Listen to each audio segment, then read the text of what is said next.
सिर्फ एक गुब्बारे की मदद से आप लोग अपने लाखों रुपए बचा सकते हैं।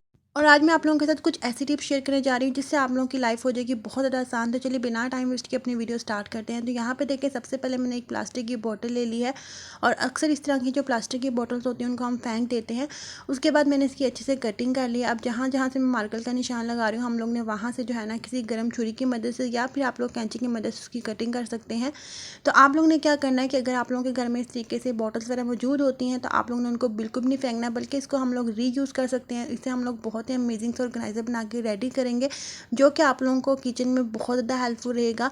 तो यहाँ पे देखें, इस तरीके से मैं इसकी सीजर की मदद से कटिंग कर रही हूँ और आप लोगों ने अच्छे से इसकी कटिंग कर लेनी है। और इसके कोई भी एजेस जो है वो शार्प नहीं रहने चाहिए, नहीं तो ये आप लोगों के हाथ पे जो है वो कट लग सकता है। तो आप लोगों ने इस बात का लाजमी ध्यान रखना है। और यहाँ पे देखिए, मैंने इसकी कटिंग कर ली है। अब आप लोगों ने क्या करना है, कोई भी छुरी या फिर आप लोगों के घर में जो पेचकस होता है उसको आप लोगों ने अच्छे से जो है वो गर्म कर लेना है। और इसकी जो बैक वाली साइड है वहाँ पे आप लोगों ने इस तरीके से छोटे छोटे से जो है ना वो होल कर देने हैं। तो यहाँ पे देखें, इस तरीके से मैंने होल कर लिया। अब आप लोगों ने क्या करना है, इस तरीके से डबल टेप लेनी है। अगर आप लोगों के पास डबल टेप नहीं है तो कोई इशू नहीं है, आप लोग इस तरीके से भी इसको जो है वो आराम से एडजस्ट कर सकते हैं। तो यहाँ पे देखें, इस तरीके से मैं डबल टेप की मदद से जहाँ पे आप लोगों का सिंक का एरिया ना, वहाँ पे आप लोगों ने इस तरीके से इसको अच्छे से हैंग कर देना है। तो यहाँ पे देखें ये कितने अच्छे से हैंग हो गया है। तो अक्सर औक़ात जब भी हम लोग किचन में काम कर रहे होते हैं तो जो बचे हुए चावल होते हैं, इस तरीके से जो कचरा वगैरह होता है, आप लोग आसानी से इसके अंदर इसको फेंक सकते हैं।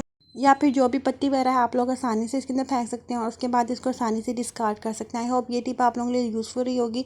तो यहाँ पे देखें, अक्सर हमारा जो नेल कटर होता है ना, उसको जंग लग जाता है या फिर वो बहुत ज़्यादा अंदर से जो है वो मैल कचरा वगैरह उसके अंदर फंस जाता है। तो आप लोगों ने किस तरीके से उसकी सफाई करने की, उसको जंग भी ना लगे। तो यहाँ पे देखिए, मैंने जो है वो पेट्रोलियम जेली यानी कि वैसलीन ली है और इसे आप लोगों ने अच्छे से ईयर स्टिक के ऊपर लगाना है। और उसके बाद आप लोग आसानी से जहाँ पे भी नेल कटर के अंदर जहाँ पे भी कचरा वगैरह फंसा हुआ है या फिर जंग लगा हुआ है, तो आप लोग आसानी से उसकी सफाई कर सकते हैं। और यहाँ पे मैं आप लोगों को रिजल्ट भी दिखाऊंगी। देखिए कितना ज़्यादा इसके अंदर कचरा था, आप लोगों के सामने आप लोग रिजल्ट भी देख सकते हैं। तो अगर आप लोग महीने में एक दफ़ा इस तरीके से नेल कटर की अच्छी से सफाई कर लेंगे तो एक तो आप लोगों के नेल कटर को जंग नहीं लगेगा, उसके अलावा उसके अंदर जितना भी कचरा है या मैल की चाल जो भी फंसी हुई है वो आसानी से जो है ना वो रिमूव हो जाएगी और आप लोग इजीली उसको जो है वो यूज़ कर सकते हैं। आई होप ये टिप भी आप लोगों के लिए बहुत ज़्यादा यूज़फुल रही होगी और रिजल्ट आप लोगों के सामने है। आप लोग इस टिप को लाजमी ट्राई कीजिएगा, ये बहुत ज़्यादा यूज़फुल है। अक्सर इस तरीके से हम लोग चार्जर के ऊपर मोबाइल को जो है वो रख के इस तरीके से चार्ज कर रहे होते हैं, लेकिन बाज़ औक़ात क्या होता है कि जो हमारा मोबाइल होता है वो नीचे गिर जाता है क्योंकि उसका पूरा बैलेंस नहीं रहता है, या फिर थोड़ा सा भी अगर उसको वाइब्रेट करे मोबाइल तो वो फ़ौरन नीचे गिर जाता है, जिसकी वजह से आपका मोबाइल जो है वो टूट जाता है। तो आप लोगों ने क्या करना है, इसके लिए मैं आप लोगों को बहुत ज़्यादा यूज़फुल मेथड बताने वाली हूँ। तो आप लोगों ने एक पॉलीथीन का बैग ले लेना है इस तरीके का, जो कि हर घर में मौजूद होता है। तो आप लोगों ने इस पॉलीथीन के बैग को इस तरीके से चार्जर के अंदर इस तरीके से डालना है और उसके बाद आप लोगों ने जो भी आप लोग मोबाइल वगैरह यूज़ कर रहे हो, जिसको भी आप लोगों ने चार्ज वगैरह करना है, उसको आप लोगों ने इस तरीके से पॉलीथीन के बैग के अंदर डाल देना है। और उसके बाद आप लोगों ने चार्जर को दोबारा से स्विच के अंदर लगा देना है। इस तरीके से क्या होगा कि एक तो आप लोगों का जो चार्जर है वो बिल्कुल भी नीचे नहीं गिरेगा, ना ही मोबाइल नीचे गिरेगा और आसानी से वो चार्ज भी होता रहेगा। और यहाँ पे आप लोग देख सकते हैं कि जो मोबाइल है उसका बैलेंस बिल्कुल प्रॉपर है, जिसकी वजह से वो बिल्कुल भी नीचे नहीं गिरेगा। और अगर आप लोगों का मोबाइल वाइब्रेट भी हो रहा है तो उसके बावजूद भी आप लोगों का मोबाइल जो है वो नीचे नहीं गिरेगा। जब हम लोग घर में ज़्यादा मिकदार में बंद गोभी ले आते हैं तो जो बंद गोभी होती है वो बहुत जल्दी ख़राब हो जाती है। तो मेन प्रॉब्लम ये होती है कि हम किस तरीके से जो है ना उसको सेव करके रखें ताकि वो जल्दी ख़राब ना हो।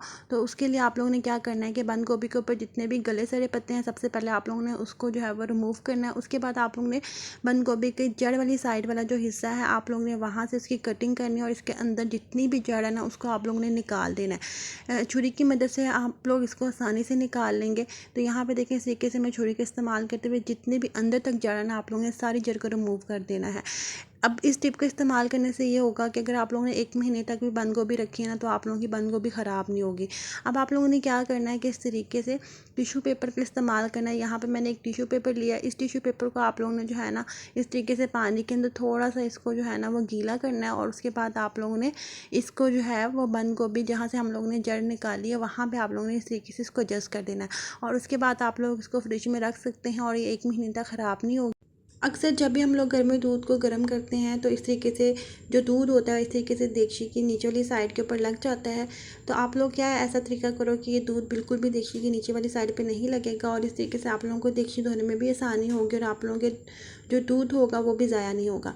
तो आप लोगों ने क्या करना है, इस तरीके से जब भी आप लोगों ने दूध को बॉईल करना है, सबसे पहले आप लोगों ने देगची के अंदर थोड़ा सा पानी डाल लेना है और उसके बाद आप लोगों ने इसके अंदर दूध डाल देना है, जितना भी दूध आप लोगों ने बॉईल करना है। तो आप लोग इस टिप को लाजमी ट्राई कीजिएगा। इससे ये फ़ायदा होगा कि आप लोग जब भी दूध को उबालेंगे वो बिल्कुल भी देगची की नीचे वाली साइड पे नहीं लगेगा और ना ही आप लोगों का दूध आया होगा और आप लोगों को देगची में धोने में भी आसानी होगी।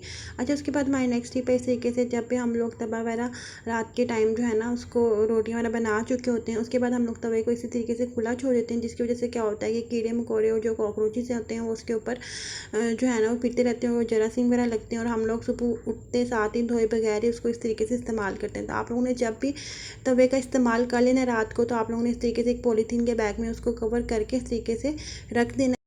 तो अक्सर हमारे घर में इस तरीके से चूल्हे को ऑन करने के लिए लाइटर मौजूद होता है और बाज़ औक़ात क्या होता है कि इसके अंदर जो है वह नमी आ जाती है और जिसकी वजह से अच्छे से काम नहीं कर रहा होता, या फिर इस तरीके से हमारे गीले हाथ लगने की वजह से, ये गीली जगह पे पड़े रहने की वजह से जो होता है ना ये अच्छे से काम नहीं कर रहा होता। तो आप लोगों ने क्या करना है कि जब आप लोग खाना वगैरह बना लो उसको गर्म तवे के ऊपर रख दो। अगर आप लोगों ने गर्म तवे के ऊपर नहीं रखना है तो इस तरीके से जो आप लोगों का बर्नर है उसके अंदर आप लोगों ने इस तरीके से इसको एडजस्ट कर देना है, क्योंकि वो थोड़ा सा गर्म होता है, जिसकी वजह से क्या होगा कि इसके अंदर जितनी भी नमी वगैरह होगी वो सारी की सारी ख़त्म हो जाएगी और ये बहुत आसानी से और अच्छे से काम करेगा। तो आप लोग इस टिप को लाजमी ट्राई कीजिएगा, ये बहुत ज़्यादा यूज़फुल टिप है और आप लोगों को किसी भी मुश्किल का सामना नहीं करना पड़ेगा। इसका ये फ़ायदा होगा कि जब भी आप लोगों ने गैस को, ये चूल्हे को ऑन करना होगा वो आसानी से ऑन हो जाएगा। बाथरूम में सिर्फ एक गुब्बारे के इस्तेमाल से किस तरीके से आप अपने हज़ारों नहीं बल्कि लाखों रुपए की बचत कर सकते हैं। तो वीडियो को स्किप मत कीजिएगा, ये टिप आप लोगों के लिए बहुत ज़्यादा यूज़फुल होने वाली है। तो यहाँ पे देखिए इस तरीके से हमारे पास जो भी ड्रेन की जाली वगैरह होती है ना उसके जो सुराख होते हैं वो काफ़ी बड़े बड़े होते हैं, जिसकी वजह से जब भी आप लोग शावर वगैरह लेते हो वॉशरूम में तो जितने भी बाल वगैरह होते हैं वो सारे के सारे ड्रेन के अंदर चले जाते हैं, जिसकी वजह से आप लोगों का पाइप जो होता है वो लॉक हो सकता है। तो आप लोग क्या ऐसा काम करो जिसकी वजह से जितने भी छोटे छोटे बाल हैं या जो कचरा वगैरह है वो बिल्कुल भी इसके अंदर ना जाए।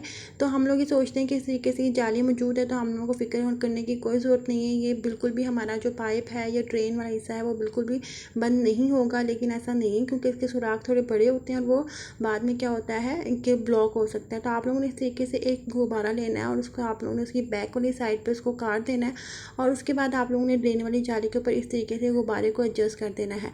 अच्छा, अब ये देखिए कि मैंने इसको अच्छे से एडजस्ट कर लिया है। अब आप लोग ये सोचेंगे कि इसमें से पानी जो है वो किस तरीके से जाएगा, तो पानी का बिल्कुल भी ब्लॉकेज नहीं होगा। यहाँ पे मैं आप लोगों को जो है इसके ऊपर पानी डाल के भी दिखाती हूँ। पानी जो है वो नीचे वाली साइड से बहुत आसानी से चला जाएगा, यहाँ पे आप लोग देख सकते हैं।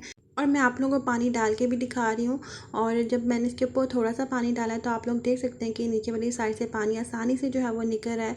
और अब आप लोगों ने इसको अच्छे से एडजस्ट कर देना है। अच्छा, इससे आप लोगों के हज़ारों लाखों रुपए की बचत हो सकती है, क्योंकि अगर आप लोगों के पाइप वगैरह ब्लॉक नहीं होंगे तो आप लोगों को पता है कि जब भी कोई पाइप वगैरह इस तरीके से ब्लॉक हो जाए तो उस पर हमारा बहुत खर्चा होता है और हमारे हज़ारों नहीं बल्कि लाखों रुपये लग जाते हैं। अगर आप लोग एहतियात पहले से कर लेंगे तो आप लोगों का जो पाइप होगा ड्रेनेज वाला वो बिल्कुल भी ब्लॉक नहीं होगा और पैसों की भी बचत होगी।